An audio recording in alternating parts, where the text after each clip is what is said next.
Esu tikra, kad kiekvienas esam girdėję apie statistiką, kad moterys investuoja geriau. Labai smagu ir aš tikrai ne kartą esu apie šitą pasakojusi, bet yra toks vienas didžiulis bet, kad vis dėlto, net ir šitas faktas žinomas daugeliui, moterys vis dėlto investuoja daug mažiau ir daug mažiau pasitikė savim, kalbant apie investavimo sprendimus. Tai šios dienos video toks tarsi puikiai pradžia kovo mėnesiui iškeliauja prieš moters dieną, toks papildomas paskatinimas ir vyrams paskatinti ir padėti savo moterims susidėlioti pirmosius investavimo žingsnius, jeigu vienas iš jūsų investuojat, bet antra pusė jūsų moteris neinvestuoja, lygiai taip pat paskatinti savo mamas, savo sesės investuoti ir visos tos moteris, kurios žiūri mano kanalą.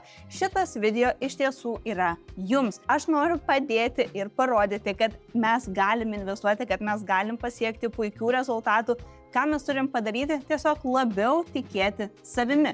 Nes jeigu tai bendrai pasižiūrėsime ar ne į moters paveikslą, moteris gali padaryti N+K dalykų. Moteris gali gimdyti vaikus, moteris gali planuoti visos šeimos grafiką, maisto grafiką, kelionių grafiką, būrelių grafiką. Ar ne? Mes padarom labai daug strateginių ir logistinių sprendimų tam, kad visiems šeimoje būtų gera, patogu, malonu, visi jaustųsi, pamiluoti, pačiučiuoti, pamaitinti ir panašiai.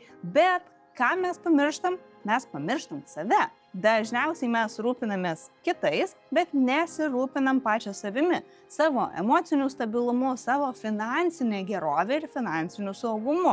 Kadangi pati esu moteris, mane šitas mėnesis, tas toksai moterų įgalinimo iš tiesų investuoti mėnesis, paskatinimo investuoti laikotarpis, man pačiai labai surezonavo su savim kelis metus atgal. Kai aš atsimenu, man prireikė maždaug 3 metų, kad aš priimčiau sprendimą investuoti savo ir savo vaikams per paprasčiausius finansinius instrumentus, tokius kaip investicinis gyvybės draudimas. Na ir ką aš galiu pasimokyti iš šitos situacijos, stebėdama dabar ar ne, kelis metus jau po priimto sprendimo ir jau su matomais rezultatais, kad aš per daug dvejojau, todėl, kad aš nepasitikėjau savimi. Nepasitikėjau savim, kad galiu priimti pakankamai gerą sprendimą, kuris po daugelio metų atsilieps ir mano vaikam gerąją prasme ir žinoma man pačiai. Aš netikėjau, kad aš galiu tą padaryti, aš netikėjau, kad aš galiu paskirti po 30 eurų į šitas atskiras sąskaitas kiekvienam iš mūsų tai finansiniai ramybei ir stabilumui ateityje, nes tiesiog nepasitikėjau savim. O 30 eurų tikrai galima atrasti kiekviena. Jeigu mes nedvejojam, pirkdamos brangius kremus ir tiesiog ateinam ir nusipirkam, nežinom, kad va šitas tai tikrai geras. Kodėl mes dvejojam darydamos investicinius sprendimus? Ir aš galėčiau tikrai papasakoti daug apie save ir savo savijautą prieš pradedant investuoti ir apie savo tą buvusią situaciją, kur visiškai neturėjau nei finansinio saugumo, nei finansinio stabilumo. Ir labai puikiai atsimenu tą laiką, nes jaučiausi pasimetus, buvau visiškoje analizės paralizės. Kai mes turim per daug pasirinkimų ir tuomet nepasitikim savim, tai negalim pasirinkti nei vieno iš jų, o tai reiškia, kad atidedam tą sprendimą vėlesniam laikui ir iš jūsų nieko nepasirinkam, o taip tirpsta tas brangus laikas, kuris ir yra didžiausias mūsų pagalbininkas, kalbant apie investavimą, pinigų kaupimą ir pinigų įdarbinimą. Tai šiandien video yra ne apie mane, bet noriu pasidalinti ir savo jausmais ir savo savijautą, nes esu tikra, kad tikrai nemažai daliai iš jūsų šita informacija surezonuos, bus artima, jeigu ne jums, jūsų draugiai, mamai, sesiai ar panašiai. Tai tiesiog tuo metu, kai aš visiškai neturėjau finansinio stabilumo, mano pajamos buvo visiškai minimalios, turėjau 2 mažamečius vaikus, aš emociškai jaučiausi visiškai išsekusi, jaučiausi duobėje ir tarsi, viskas, aš iš šitos padėties nebeišsikapstysiu, nes aš esu motinystės atostogose 2 metus, realiai praktiškai 5-6 metus aš prabuvau motinystės atostogose, vadinasi, kur nukeliavo mano karjera, jinai tiesiog stovėjo flat, ar ne?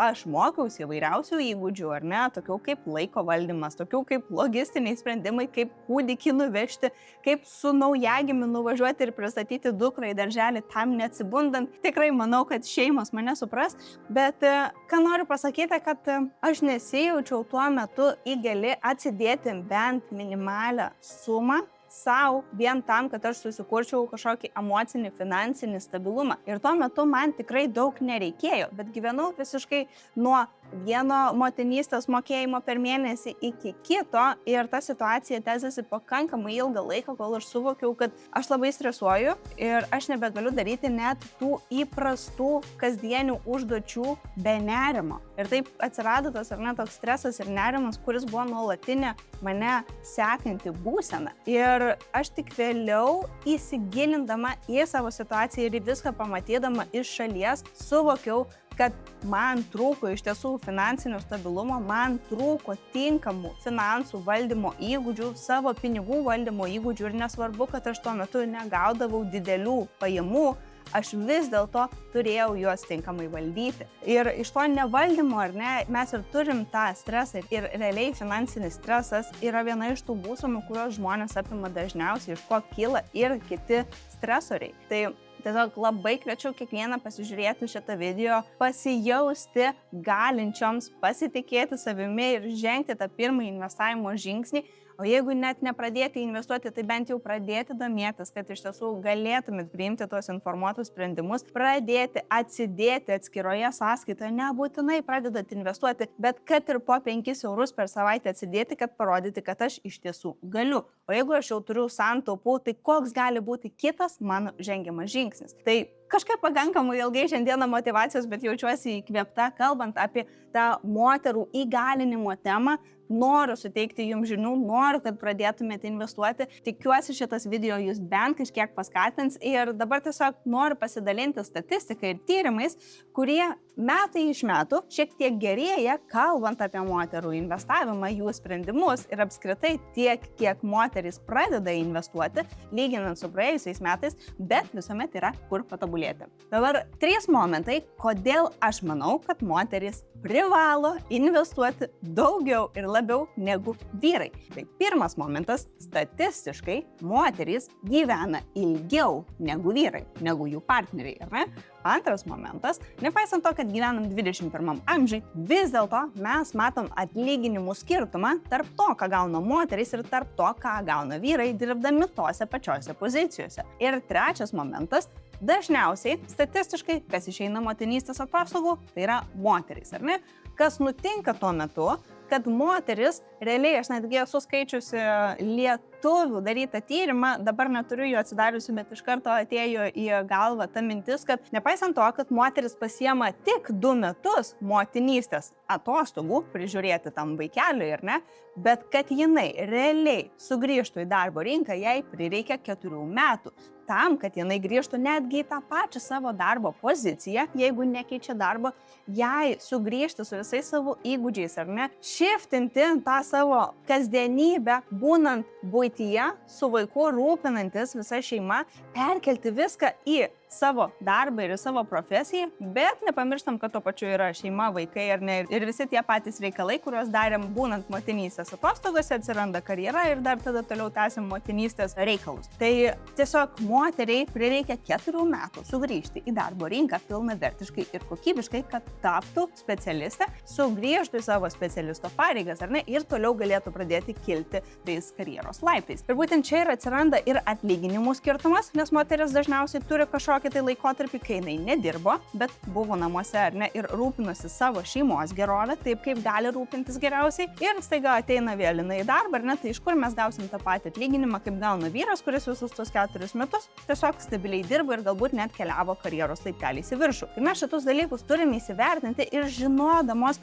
kur yra tas atotrūkis, mes privalom labiau imti rūpintis savimi ir turėtume pamiršti tą sovietinį požiūrį, ar ne, kad visi finansai pas vyrą, aš nieko nedarau, vyras pasirūpins. Taip, yra tikrai tokių šeimų, kur vyras pasirūpins, viskas yra gerai, ar ne, dalinatės finansais, arba tik vyras rūpinasi, moteris namuose, su tuo viskas yra gerai. Toks šeimos modelis iš tiesų yra daugelių šeimų priimtinas, bet mes turim vis tiek pasirūpinti savim, turim nepamiršti, kad yra vyras, kuris rūpinasi, ar ne, mes mylim vyrą, būnam su vyru, bet mes turim turėti ir savo atskirą krepšelį, kur mes kaupiam, kur mes investuojam ir turim savo finansinį saugumą ir stabilumą. Jų gyvenime nutinka įvairiausių dalykų. Ir mes dažniausiai apie juos nenorim galvoti. Tai gali būti skyrybos, ar ne? Ar iš moters, ar iš vyro pusės gali ateiti vis dėlto poreikis pasukti kitų kelių gyvenime. Ir kas nutinka, kai moteris neturi apskritai jokio finansinio saugumo ir stabilumo, jinai šitą pasirinkimo padaryti nebegali, nes jinai yra finansiškai priklausoma. Ir aš nesakau, kad vien tik tokiems sprendimams priimti yra reikalingas tam tikras kapitalas ar finansinė pagalbė, kurią turi turėti moteris. Finansinė pagalbė taip pat reikalinga, jeigu mes kalbam apie situacijas, jeigu nutiktų kas nors su tuo pačiu mūsų partneriu, ar ne, su vyru, jeigu jisai kažkurį laikotarpį negalėtų dirbti, mes turim sukaupę kažkokią sumą pinigų, iš kurios mes galim toliau dėlioti tą mūsų kasdienį gyvenimą, ar ne? Tiesiog jaučiamės daug labiau pasitikinčios savimi, nes turim ir dalį savo pinigų, ir tuo pačiu gyvenam kartu darnoje savo šeimoje ir, jaučiu, kaip kas valdo finansus, tai jūsų yra susitarimas, nes aš ir pati iš savo pakankamai artimo rato turėjau būtent tokią situaciją, kuri mane iš tiesų ir paskatino daugiau kalbėti šitą temą, kai mano pažįstama gyveno su vyru, tikrai atrodė pati nuostabiausia, pati gražiausia šeima pasaulyje, kuri iš tiesų buvo ir įkvėpimas kitiems taip darniai bendrauti, bet niekas nežinojo, kas vyksta pačios viduje.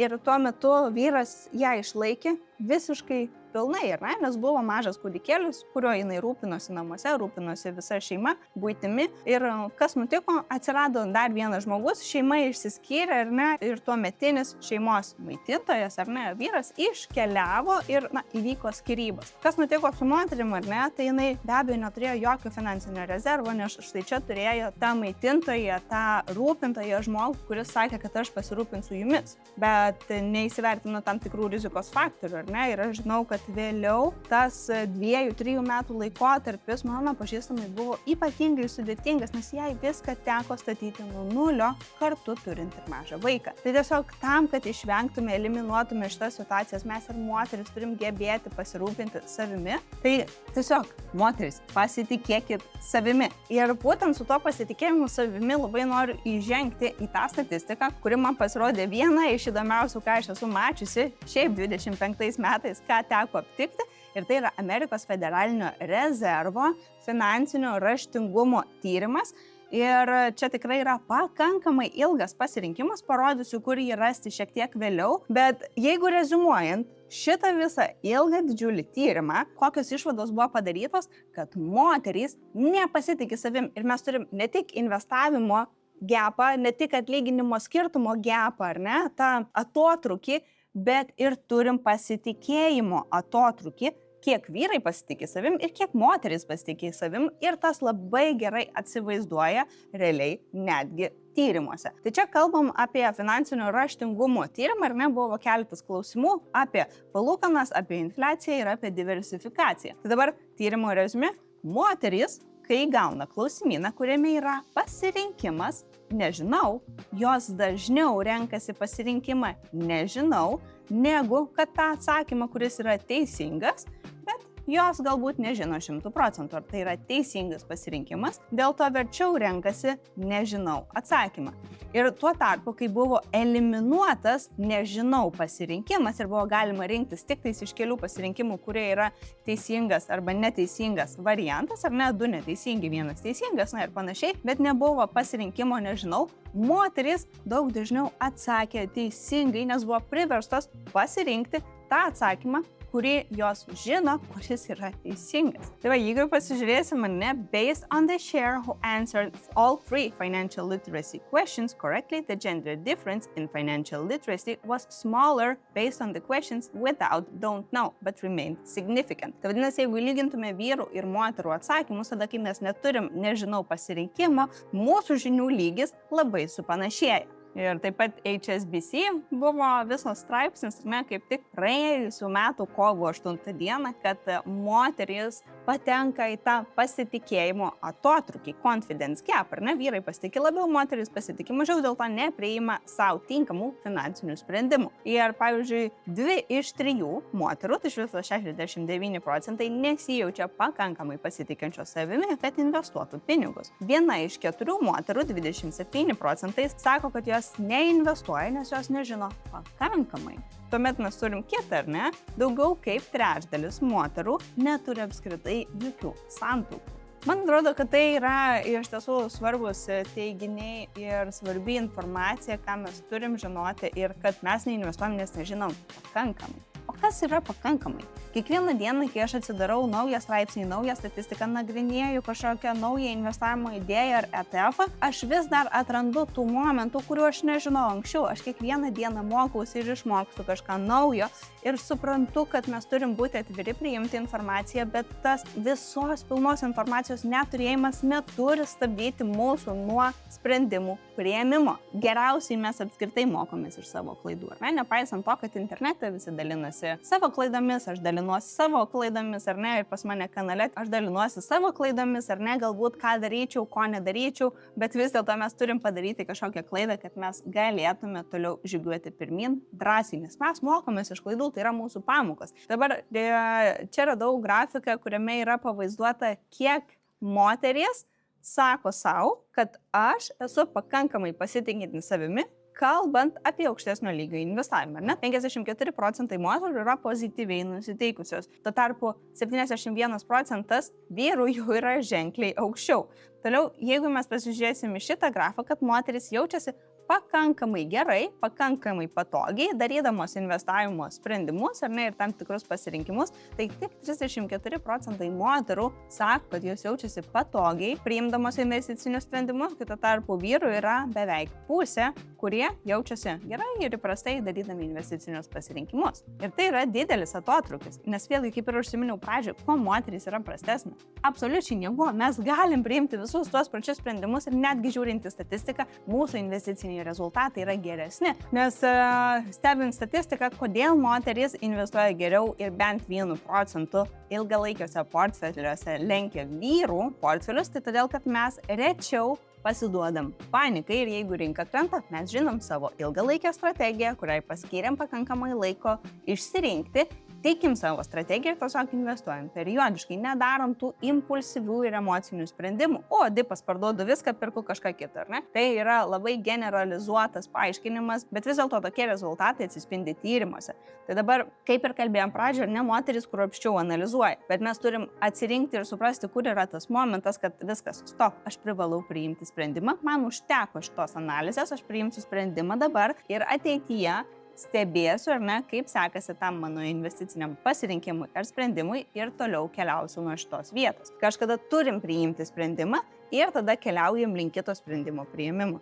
Ir trečias momentas, tai moterys geriau laikosi savo plano. Tai jeigu rezumuotume visus šitus mano pamąstymus apie moteris ir jų pasitikėjimą savimi, norėjau parodyti tikrai labai gerą viskas viename straipsnį, būtent per Mintos platformą, tai yra P2P investavimo pasirinkimas, ar ne, kurio apžvalgą esu ne vieną jau dariusi pas save kanale, bet Mintos yra sudėję ypatingai daug informacijos ir 10 statistinių faktų, kurie galėtų padėti mums uždaryti tą nepasitikėjimo savimi ir investavimo atotrūkį tarp vyrų ir moterų. Tai jeigu pasižiūrėsime, ne, čia labai gražiai ir su vizualais yra pateikta visa informacija, dabar jau 71% moterų investuoja į akcijas, kas yra labai gerai, nes mes turim puikų kilimą nuo 60% tiek, kiek moterų investavo į akcijas 23 metais. Toliau, čia kaip ir kalbam, ar ne, tai moterys investuoja konservatyviau, bet bendra jų grąža vis dėlto yra didesnė. Nepaisant to, kad mes turim tiesiog tinkamesnį pasirinkimą tarp rizikos ir atlygio, kurį mes gausim iš savo investicinių sprendimų.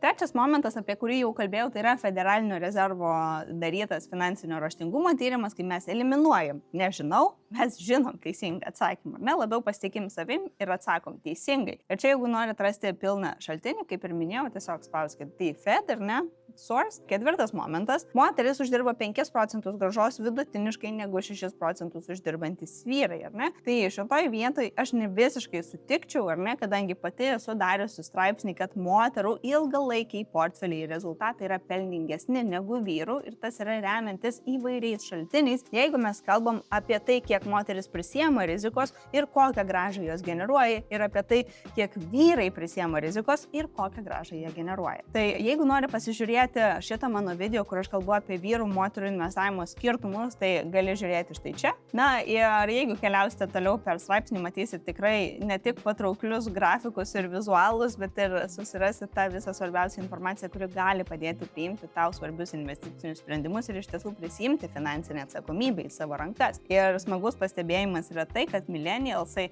moterys iš millennials kartos investuoja 9,5%, bet jeigu žiūrėsim į Gen Z, ar ne, mes turim kilimą ir moteris, būtent jaunos kartos moteris investuoja daugiau. Tas yra smagu, nes kuo anksčiau pradėsim, tuo geresnius rezultatus mes turėsim ir tuo labiau leisim įsibėgėti sudėtinių palūkanų dalį. Na ir beje, paskaičius visą šitą straipsnį, man ne tik kilo daug minčių ir daug energijos apskritai kovo mėnesį kalbėti daugiau apie tą moterų pasitikėjimą savimi ir moterų investicinius sprendimus, tai tą darysiu ir toliau. Jeigu tu neseki dar manęs Instagrame, tai ten gali matyti, ką aš keliu kiekvieną dieną ir manau, ta informacija taip pat tau rezonuos, tai apačioje rasi nuorodą į mano Instagramą, jeigu tai yra platforma, kurią tu naudoji. O dabar tam, kad mes iš tiesų turėtume ir praktinį sprendimą toms moterims, kurios žiūrėjo šitą video iki galo, gavo atsakymus, gavo paskatinimus, ar ne, parodysiu, kaip paprastai mes galim pradėti investuoti būtent per tą pačią Mintos platformą, kur mes pradžiai, jeigu mūsų rizikos tolerancija yra žema, nematysim rinkos svyravimų.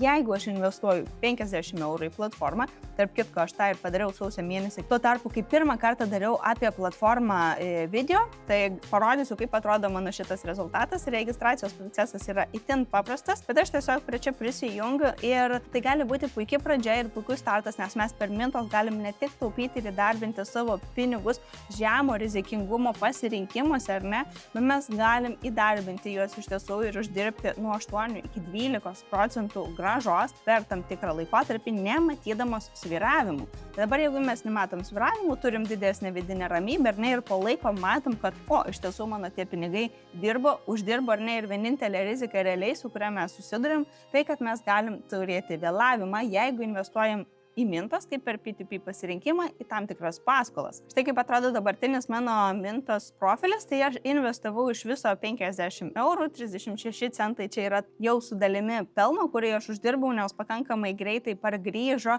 praktiškai pusę mano investuotos sumos, ar ne, tai jeigu aš ateisiu į šitą pasirinkimą, tai aš jau turiu available cash, ar ne, tie pinigai, kurie sugrįžo iš mano pradinės investicijos, turiu 23 eurus su papildomai gautomis palūkanomis ir labai gražiai viskas atvaizduojam, ar ne, tai matysit, į paskolas yra kol kas sudėta dar 26 eurai ir available cash 23 eurai, kuriuos aš galėčiau investuoti, bet Mintos platformoje ta startinė minimali suma yra 50. Ir aš galiu atkeliauti tiesiog apačioje prie loans, nes aš Mintos naudoju būtent investavimui į paskolas ir pirmas mano pasirinkimas buvo investavimas į automobilių paskolas, bet šiek tiek daugiau pasižiūrėjusi per platformą ir nesupratau, kad vis dėlto norėčiau keisti savo strategiją ir mane labiau domintų verslo paskolos negu paskolos žmonėm tam, kad jie pasiimtų automobilius, kurių jie negali sau leisti. Galimai. Tokie buvo mano pamąstymai ir aš verčiau investuočiau į verslo paskolas, nes man tai atrodo tvaresnis, tinkamesnis pasirinkimas, ar ne, ir pati labiau suprantu tą verslo dalį. Tai mano suinvestuota suma yra 50 eurų ir aš čia matau, kokia yra dabar mano net annual return, kadangi nepraėjo dar metai, tai yra ta grąža, kuri yra prognozuojama, ar ne, yra 11,20%, kas mane absoliučiai tenkina, jeigu aš nematau jokio rinkos rizikos svyravimo.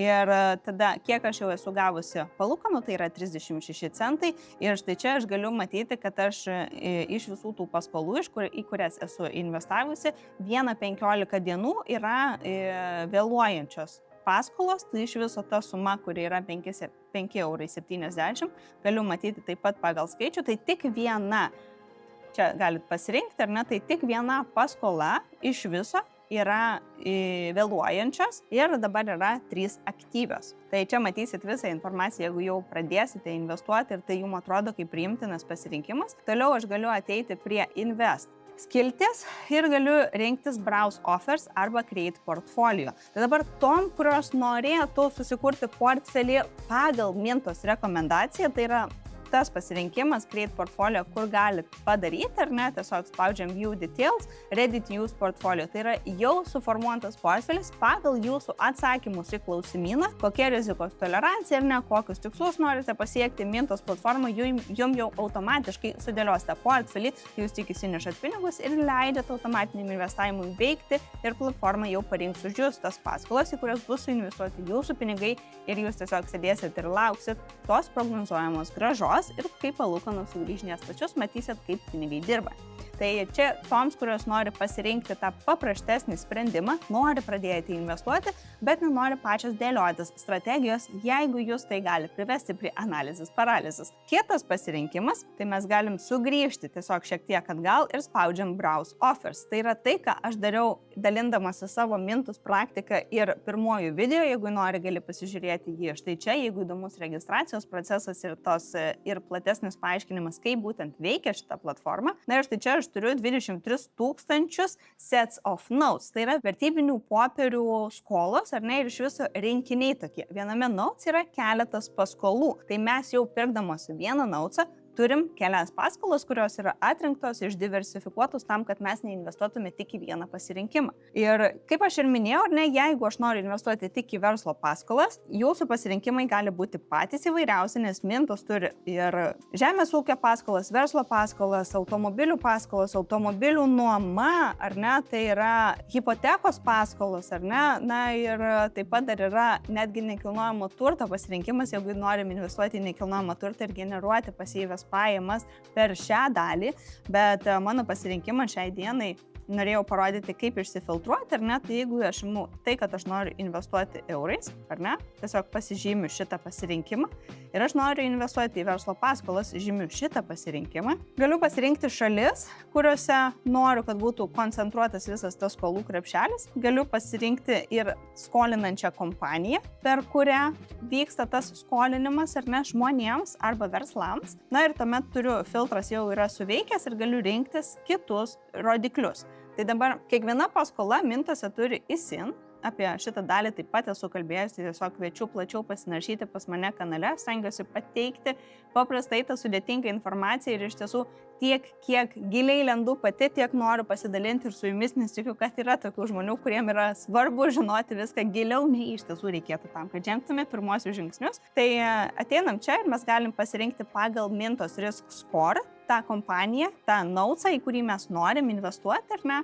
Ir dabar Indonezijoje kol kas internetas neveikia taip gerai, kaip tikėjausi, nes esu antram aukšte. Pirmam veikia idealiai, kai ruošiausi video. Tai čia galit matyti pasirinkimus visus, pagal kuriuos jūs galit išsifiltruoti ir atrasti tą sau tinkamiausią paskolą, kuri gali būti jūsų pirmas žingsnis į investicijas. Tai mes galim pasižiūrėti ir palūkanų normą, ar ne, kiek mes galim tikėtis gauti per metus. Nuo 9,5% yra iš tiesų iki 17, jau tie didžiausi pasirinkimai. Tai kaip visuomet priminimas, ar ne, tai kad kuo didesnę grąžą mes tikimės gauti, tuo daugiau rizikos mes privalom prisijimti ir turim suprasti, ar mes gebam tą riziką suvaldyti, ar mes suprantam, kokia yra ta rizika, ar ne. Tai kviečiu iš toje vietoje tiesiog įsivertinti ir nesirinkti vien tik pagal grąžą. Na ir paprasčiausias pasirinkimas, ar ne, investuojam minimaliai nuo 50 eurų, tai turite būti įsinešę pas save į Mintos platformą bent jau tuos pirmuosius 50 eurų, jeigu norite žengti pirmą žingsnį ir juos įdarbinti, pasirenkat paskolą ir spaudžiam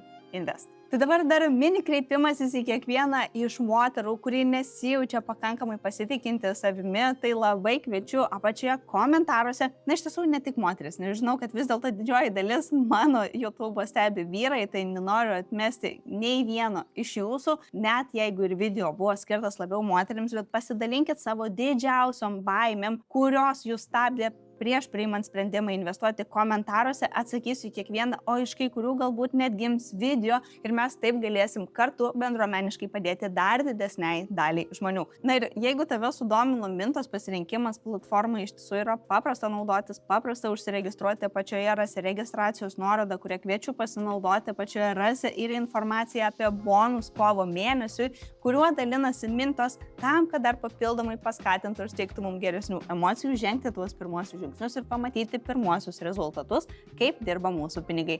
Tai kviečiu sekti kanalą, kviečiu spausti like, jeigu įžiūrėjai visą šitą ilgą video, atidaviau daug savęs, esu dėkinga, kad žiūri, esu dėkinga, kad prenumeruoji ir kad bendraujam kartu, bent virtualiai. Iki. Nebesipina mintis. Na ir, o